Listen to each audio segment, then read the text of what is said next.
Everyone আসসালামু আলাইকুম, it's me camellia ফ্রিন। নতুন ব্লগে তোমাদের জানাচ্ছি স্বাগত। আমি জানি তোমরা এই ব্লগটার জন্য অনেকে অপেক্ষা করছো। সো আমি চলে গেছিলাম পঞ্চগড় অডিটোরিয়াম। তোমরা তো জানো আমি এখন আসছি পঞ্চগড়ে। সো পঞ্চগড় অডিটোরিয়ামে গিয়ে যা যা করলাম তা আজকে এই ব্লগে তোমাদের মাঝখানে শেয়ার করব। আমি কিন্তু গাছ কিনেছিলাম। তো সর্বপ্রথম তোমাদেরকে দেখাই, সেটা হচ্ছে যে এই যে বড় একটা গাছ দেখতেছো, এই আম গাছটা দেখে আমি হাসতে হাসতে পাগল হয়ে গেছি। কারণ যে গাছটার বয়স হয়ে গেছে, কয়েকদিন পর গাছটা থেকে কাঠ বের হবে, ওই গাছটা পর্যন্ত তারা তুলে নিয়ে আসছে। যাই হোক, সেটা বড় কথা না। এর পরবর্তীতে আমি সব বাগানটা ঘুরে ঘুরে দেখতেছিলাম। অবশ্যই বাগানই বলা চলে, কারণ আমার কাছে মনে হচ্ছিল পুরোটা মিলে একটা বাগান। যাই হোক, এই যে ফুলটা দিছে, এটা কিন্তু ভাইবো না, সে আমাকে দিছে। এই ফুলটা আমি নিজে কিনে নিয়েছিলাম, কারণ আমি তো এমনিতেই ফুল লাভার, তোমরা সবাই জানো। তো যেহেতু ফুল লাভার, সো মামার কাছে খুচরা ছিল না, আমি রিস্কাওয়ালার মামার কাছে। তো ফুলটা কিনে ওখান থেকে টাকাটা খুচরা করে আমি এই ফুলটা কিনি। যাই হোক, পরবর্তী জাস্ট ভিডিও ক্লিপ নেওয়ার জন্য আমি আমার ভাইয়াকে ধরে দিছি যে ভাইয়া আমি একটা ভিডিও করব, তুমি আমাকে এই ফুলটা দাও। তারপরে ভাইয়াকে বললাম যে ভাইয়া এটা কী গাছ। ভাইয়া বলল যে এটা মালটা গাছ। তো ভাইয়া আমার সাথে যেহেতু আসছিল, ভাইয়া আসার মেন কারণ ছিল ভাইয়া আজকে ফুল গাছগুলো উভাবে, প্লাস ভাইয়া আজকে আমি যতগুলো গাছ কিনবো সেগুলো আমার বাসায় পৌঁছানো পর্যন্ত হেল্প করবে। এর মাঝখান দিয়ে আমি ভাইয়াকে দেখাচ্ছিলাম এই যে গ্যান্ডারি গাছটা। এই গ্যান্ডারি গাছটা দেখার পর আমি অবাক হয়েছি যে না, এখানে গ্যান্ডারি গাছও বিক্রি করতেছে। যাই হোক, আমি ভুলেই গেছিলাম এটা যে বৃক্ষ মেলা। গ্যান্ডারি গাছ থেকে কে যেন একটা গ্যান্ডারি কেটে ফেলছে। সো এটা দেখে আমার অনেক আফসোস লাগতেছিল। তারপর অনেক বেশি মজা করলাম। ওখান থেকে মজা করার পরে আমি দেখতে পাইলাম যে এখানে একটা ক্যাকটাস গাছ আছে। ক্যাকটাস গাছটা দেখার পরে আমার শত্রুর কথা খুব মনে পড়ছে, কারণ ওই গায়ে অনেক কাটা ছিল। ক্যাকটাস গাছটা যদি আমি শত্রুর গায়ের উপরে ফেলে দিতে পারতাম তাহলে হয়তোবা খুব শান্তি লাগতো। যাই হোক, এত কিছু না বলি, তার পরবর্তীতে চলে যাই। ওখানে আমি সব গাছগুলো দেখতেছিলাম, কিন্তু এখানে একটা গাছ আমার পছন্দ হয়। সেটা গাছটার নাম ছিল মাধবীলতা সামথিং, হ্যাঁ মাধবীলতা। গাছটা দেখার পর ওইখানে নিচে কিছু লেখা ছিল যেটা ফোকাস পাইনি। ওই লেখাটা দেখানোর জন্যই আমি তোমাদেরকে মেইনলি ওই গাছটা দেখাইছি, বাট ওই গাছটার কোনো বিশেষত্ব ছিল না বা আমি পাইনি। এর পরবর্তীতে আমি পুরা বাগান খুঁজে খুঁজে দেখি, বাট এই যে চায়না বাসটা আছে, এই চায়না বাসটা আমার এত বেশি পছন্দ হয়েছে, এত বেশি পছন্দ হয়েছে, কিন্তু তারা ভাই এত বেশি দাম চাইতেছিল, মানে কি বলবো। মানে তাদের কাছে জিজ্ঞেস করলাম যে ভাইয়া এটার দাম কত। তারা এক কথায় বলছে যে এটা 1100 অ্যান্ড 1200-র নিচে দেওয়া যাবে না। এরপরে অনেকক্ষণ খোঁজাখুঁজি করার পরে তাদেরকেও আমি বলি যে আসলে এর পরবর্তীতে আমি অন্য আরেকটা দোকানে যাই, ওখানে গিয়ে বলি। তারপরে তারা বলে 600 থেকে 700। আমি ভাবলাম যে পুরা আমি বৃক্ষ মেলাটা খুঁজে খুঁজে দেখি, যদি কোথাও কমে পাই। টাকা থাকলেই যে বেশি দামে নিতে হবে বিষয়টা কিন্তু এরকম না। টাকা থাকলে যদি কেউ সেভিং করতে চায় তাহলে আমার মতো একটু গিফট আমি করে সেভিংস করতে পারো।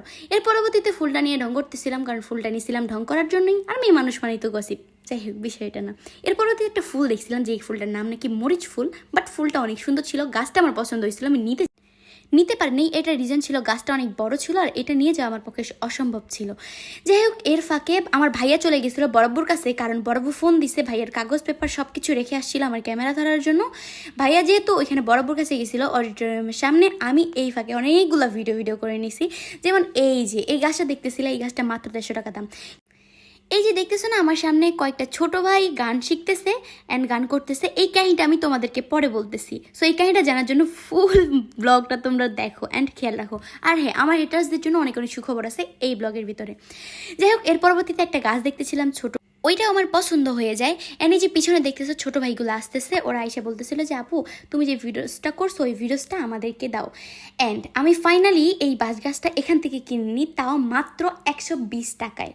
মানে বুঝো, কোথায় 600 700, কোথায় 120 টাকা। সো এর পরবর্তীতে আমি দিক দিয়ে হেঁটে হেঁটে আসতেছিলাম, সামনে দেখি একটা আচারওয়ালা মামা। সো মামার আচার দেখে আমি আর লোভ সামলাইতে পারলাম না, কারণ তোমরা জানো আমি টক অনেক বেশি পছন্দ করি। এর পরবর্তীতে আচার খাওয়ার পর আমি রিভিউ দিচ্ছিলাম, অনেক বেশি মজা। মানে ফাইনালি মানে আচারটা এত ভালো ছিল, এত ভালো ছিল। মামাকে থ্যাংক ইউ এত সুন্দর একটা আচার খাওয়ার জন্য। এখন তোমাদেরকে ওই কাহিনীটা বলি। এই যে দেখতেছো না আমি হেঁটে হেঁটে যাচ্ছি, এই পাশে কিন্তু ভূমি, যেহেতু মেলাটা পঞ্চগড় অডিটোরিয়ামে রাখছিল, সো ভূমির এই পাশ দিয়ে যাচ্ছিলাম মানে বাতাস খাওয়ার জন্য, কারণ এই পাশে অনেক বেশি গরম ছিল। ও হেঁটে হেঁটে যাচ্ছিলাম, অ্যান্ড এই পাশে অনেকগুলো গাছ পড়েছিল। আমি দেখাচ্ছিলাম যে দেখো গাছগুলো এখানে ফেলে রাখছে, বললো যে না গাছগুলো মরে গেছে। সো ওইখানে যেহেতু আমি হেঁটে হেঁটে যাচ্ছিলাম, হেঁটে যাওয়ার পরবর্তীতে ওই পাশে দেখি কে যেন গান করতেছে।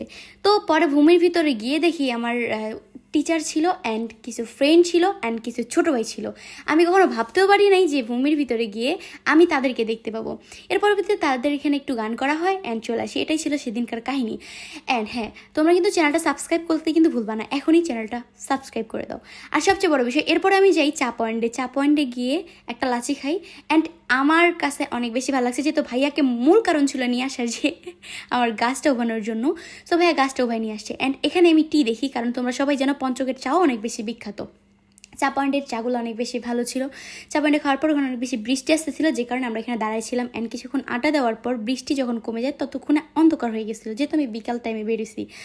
অনেকক্ষণ অপেক্ষা করার পর ভাইয়ার কাগজপত্র অ্যান্ড ভাইয়া আমাকে একটা রিক্সা করে দেয়, দেন আমি বাসায় চলে আসি। সো ব্লগটা ছিল এই পর্যন্ত, আশা করি ব্লগটা ভালো লাগছে। অ্যান্ড সবাইকে আল্লাহ হাফেজ, ভালো থাকবা। আর হ্যাঁ, নেক্সট ব্লগের জন্য সবাই ওয়েট করো, টাটা।